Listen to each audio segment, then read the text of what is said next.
"Are you deaf, old man?" I said, "Step away from the aircraft."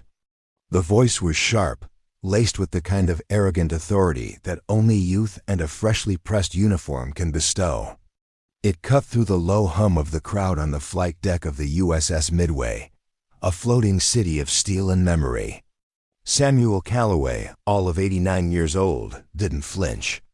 His gnarled hand remained resting on the cool gray fuselage of the F-4 Phantom, a machine he knew more intimately than the lines on his own face. The metal was cold, a familiar chill that seeped through his thin skin and settled deep in his bones, waking ghosts he'd long since learned to live with. The young officer, a lieutenant with a jawline as rigid as his posture, strode closer, his polished shoes clicking an impatient rhythm on the non-skid deck. "Hey, I'm talking to you, Grandpa. This isn't a petting zoo. This is United States Navy property. Now move along before I have you removed." Sam slowly turned his head. His eyes, the color of a faded sea chart, were clear and steady. They held no anger, no fear, just a deep, placid calm that seemed to absorb the lieutenant's hostility and render it inert. He looked at the young man in the crisp white uniform, the gleaming gold bars on his collar, and saw not an adversary but a link in a long, unbroken chain, a chain he himself had helped forge in fire and water. "I mean no harm, son."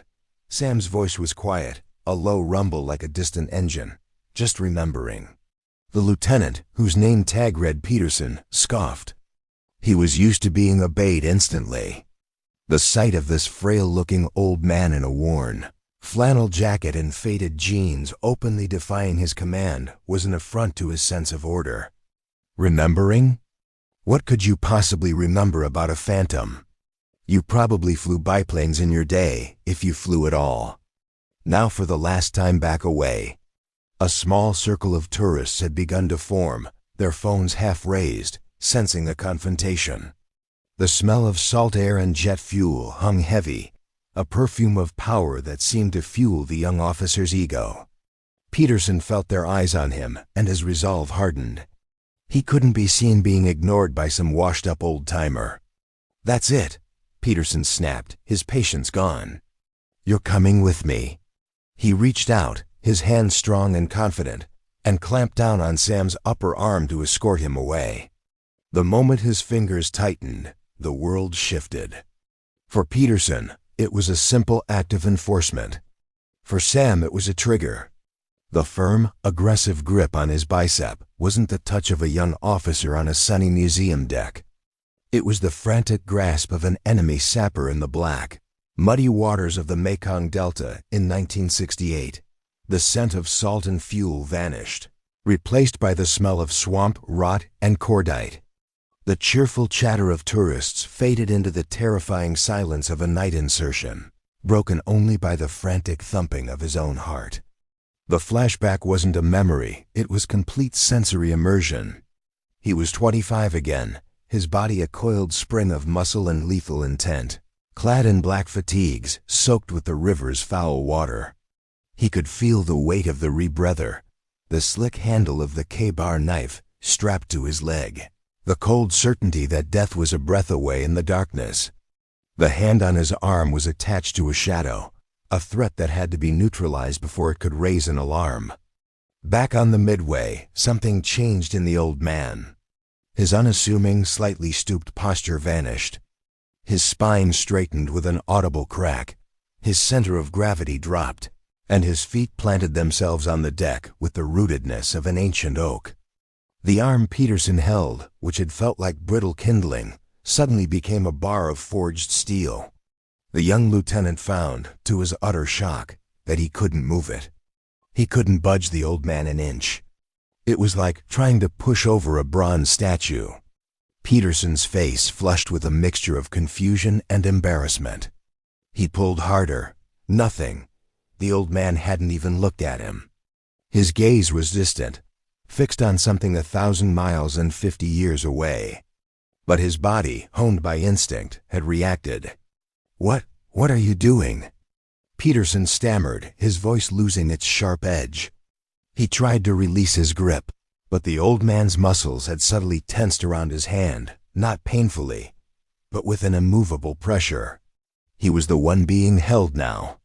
Sam's eyes slowly refocused, the ghosts of the jungle receding, replaced by the bright San Diego sun. He looked down at the lieutenant's hand on his arm, then back up at the young man's panicked face. The hard lines of the warrior softened, replaced by deep, weary sadness. "Let go of me, son," he said, and this time his voice carried a quiet authority that dwarfed the lieutenant's shouted commands. But Peterson was too far in. The crowd was watching, whispering. His pride was on the line. Humiliated and furious, he made his final mistake. He let go with his right hand and used his left too. He shoved Sam hard in the chest. "I gave you an order," he yelled. The shove was meant to send the old man stumbling backward, a final assertion of dominance. It didn't. Sam absorbed the impact without moving a single step. He didn't retaliate. He didn't even raise his voice. He simply stood there, a bulwark of quiet dignity against a tide of youthful arrogance. And in that moment of stillness, a new voice boomed across the flight deck, a voice that carried the weight of command and crackled with undisguised fury.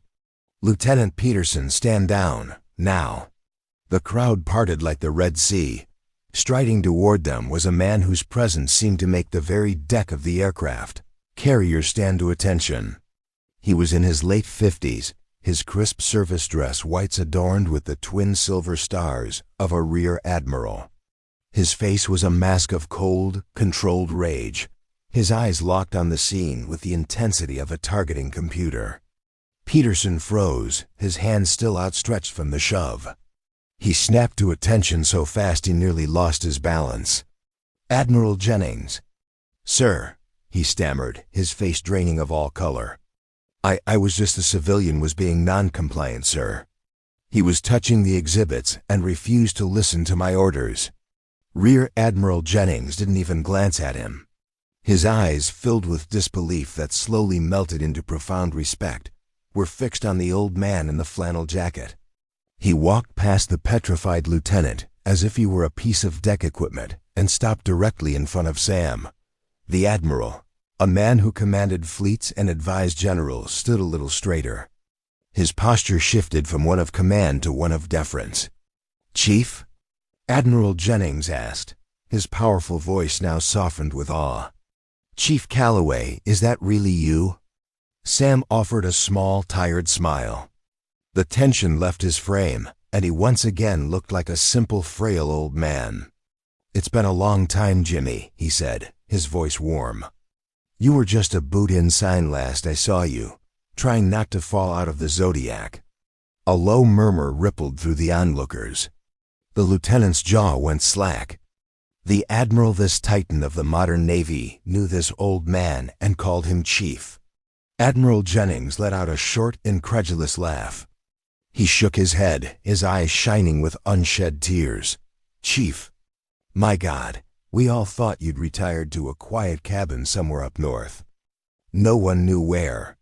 He turned, and for the first time acknowledged Lieutenant Peterson's existence. His gaze was glacial. "Lieutenant," the admiral said, his voice dangerously quiet, "you said this man was non-compliant. You said he wouldn't know anything about an F-4 Phantom." He gestured to the aircraft, then back to Sam.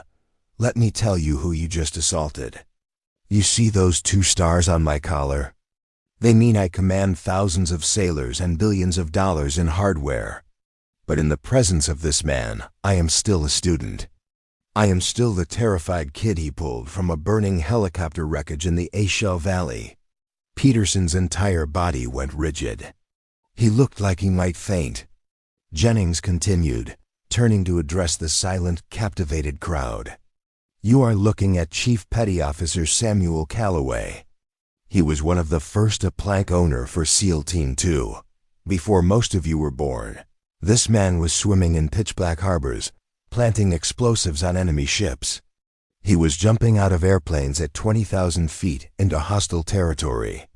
He was fighting in jungles so thick the sun never touched the ground. He has 3 Navy Crosses, 4 Silver Stars, and a box full of Purple Hearts. Most of his commendations are still classified and will be long after. We're all dead because the things he did to keep this country safe are things we don't talk about in polite company. The Admiral stepped closer to the Phantom, resting his hand on the fuselage next to where Sam's had been. And as for this aircraft, Chief Calloway didn't fly them. He was the guy they sent to get the pilots out when they got shot down. He knows every bolt and wire on this berg because he's crawled over them under enemy fire more times than you've had hot meals, Lieutenant. He turned back to Peterson, his voice dropping to a low, lethal whisper. You put your hands on him. You called him Grandpa. This man, this washed-up old-timer, is a living legend. He is a piece of American history. He is the reason men like you and I get to wear this uniform with pride. You are not fit to polish his boots. Do you understand me, sir? Yes.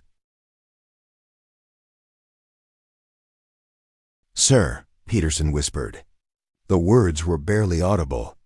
Shame radiated from him in palpable waves. He looked at Sam, truly looked at him for the first time, and saw not an old man but the warrior the Admiral had described. He saw the strength in those steady eyes, the history etched in the lines of his face, the ghost of a man who had walked through hell and come back quiet and unassuming. The crowd was completely silent, every person staring at Sam with newfound reverence. A few veterans in the crowd, identifiable by their hats and jackets, slowly brought their hands up in a salute. One by one, others followed. Soon, the entire flight deck was a sea of salutes, active-duty sailors, tourists, and even children, all paying homage to the quiet hero in their midst. Sam seemed almost embarrassed by the attention. He raised a hand, not in a wave but in a simple gesture of acknowledgement. He looked at the Admiral. That's enough, Jim. You'll make my head swell. Then he did something that stunned everyone. He walked over to the utterly broken Lieutenant Peterson. The young officer flinched as he approached, as if expecting a blow. Instead, Sam placed a gentle hand on his shoulder.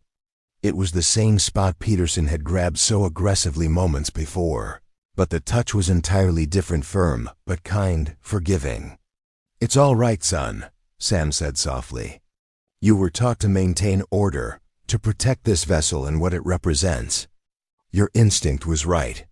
Your judgment was just a little green. Peterson finally looked up, his eyes swimming with tears of humiliation. Sir Chief, I am so sorry. There's no excuse. I was arrogant, and I was wrong. I disrespected you, and I dishonored my uniform. Sam nodded slowly. You did. But a man isn't defined by the mistakes he makes. He's defined by what he does after. You know, the most important lesson I ever learned out there in the dark wasn't how to fight. It was how to tell the difference between a real threat and a perceived one. It was learning to see beyond the surface. Strength isn't about how loud you can shout or how hard you can push. It's quiet. It's patient. It's the steel inside that holds you steady when the world is trying to break you. He patted Peterson's shoulder again. You've got a good career ahead of you, Lieutenant. Don't let your pride get in the way of your wisdom. Learn from this. See the person, not just the uniform or the lack of one. He then turned back to the Admiral. Now, Jimmy, how about you buy an old fraudman a cup of coffee?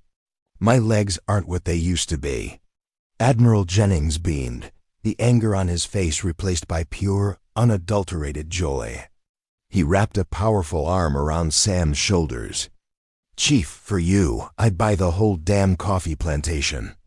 As they began to walk away, the crowd parted for them with a respect usually reserved for royalty. Lieutenant Peterson remained frozen in place, watching them go, the old man's words echoing in his mind. He stood there for a long time, a solitary figure in white on the gray deck, a young man who had just received the most important lesson of his life, not in a classroom or on a battlefield, but from a quiet hero he had been too blind to see. The encounter left an indelible mark, a reminder that the greatest warriors are often the ones who have no need to prove it, for their valor is not worn on a sleeve, but carried silently in the soul. The world is full of hidden heroes, ordinary-looking people who carry extraordinary histories within them. They don't ask for recognition or thanks. They are the quiet janitors, the patient grandfathers, the unassuming neighbors who have seen and done things we can only imagine. They are the Samuel Callaways of the world. Our duty is not to question their worth based on their appearance, but to offer them the respect they have earned 1,000 times over. For in their quiet dignity lies the true strength of a nation.